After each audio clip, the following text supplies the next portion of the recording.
राजस्थान की राजनीति में राष्ट्रीय लोकतांत्रिक पार्टी यानी आरएलपी और नागौर सांसद हनुमान बेनीवाल लगातार जनता के बीच सक्रिय बने हुए हैं। बता दें कि उन्होंने हाल ही में सोशल मीडिया पर अपने जनता के प्रति समर्पण और मेहनत की एक विशेष बात साझा की है, जो राज्य की सियासी और सामाजिक छवि को भी दर्शाती है। बेनीवाल ने बताया कि जब उन्होंने जन सुनवाई का कार्यक्रम आयोजित किया, तब उन्हें इतनी बड़ी संख्या में शिकायतें और आवेदन प्राप्त हुए कि उनका वजन लगभग 15 किलो तक था।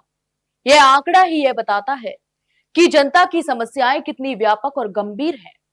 उन्होंने कहा कि एक कागज केवल शिकायतें नहीं, बल्कि लोगों की उम्मीदों और भरोसे की प्रतीक है, जिसे वह पूरी निष्ठा और जिम्मेदारी के साथ संभालते हैं। यहां तक कि इन दिनों इसी मुद्दे को लेकर एक वीडियो भी तेजी से वायरल हो रहा है। बेनीवाल ने स्पष्ट किया कि उनके पास सत्ता का कोई अधिकार नहीं है। उन्होंने कहा कि मेरी कोई सरकार नहीं है, ना ही मैं कभी किसी सरकार में आया हूं और ना ही मंत्री बना, फिर भी मैं आपके काम करवा रहा हूं। यह बयान यह दर्शाता है कि वे राजनीति में व्यक्तिगत लाभ के लिए नहीं, बल्कि जनता की सेवा के लिए काम कर रहे हैं।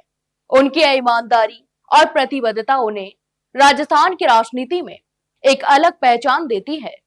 सांसद ने जनता से संवाद करते हुए कहा कि वे हमेशा उनके लिए आगे रहते हैं और उन्हें जनता की आखिरी उम्मीद के रूप में भी देखा जाता है। उन्होंने कहा कि चाहे किसी भी मुद्दे का समाधान करना हो, वे हर समय जनता के लिए तत्पर रहते हैं और कोशिश भी करते हैं कि हर व्यक्ति की समस्या का समाधान हो सके। उनका यह संदेश यह भी बताता है कि लोकतंत्र में केवल सत्ता ही महत्वपूर्ण नहीं है, बल्कि जनता के प्रति जवाबदेही और उनकी समस्याओं को सुनना और उनका समाधान करना भी उतना भी आवश्यक है। हनुमान बेनीवाल का दृष्टिकोण उनके समर्थकों और जनता के बीच लोकप्रियता का मुख्य कारण है।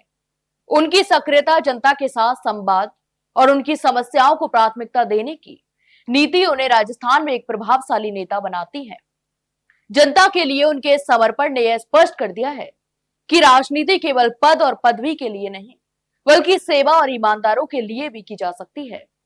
राजस्थान के कई हिस्सों में उनका यह प्रयास लगातार तारीफ के रूप में भी दिख रहा है।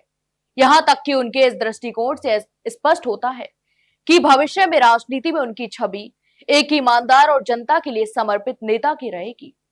उन्होंने यह भी संकेत दिया कि जनता के भरोसे और समर्थन से ही वे आगे बढ़ेंगे और उनकी प्राथमिकता हमेशा राजस्थान के लोगों की समस्याओं का समाधान करना रहेगा। कुल मिलाकर हनुमान बेनीवाल का यह बयान और जन सुनवाई की प्रक्रिया दिखाती है कि वे सत्ता या पद के लिए नहीं, बल्कि जनता की सेवा के लिए राजनीति में है। उनका यह समर्पण और ईमानदार प्रयास राजस्थान की सियासी दुनिया में एक मिसाल के रूप में भी देखा जा सकता है। तो आपकी इस पूरे मामले पर क्या राय है, हमें कमेंट बॉक्स में कमेंट करके जरूर बताएं।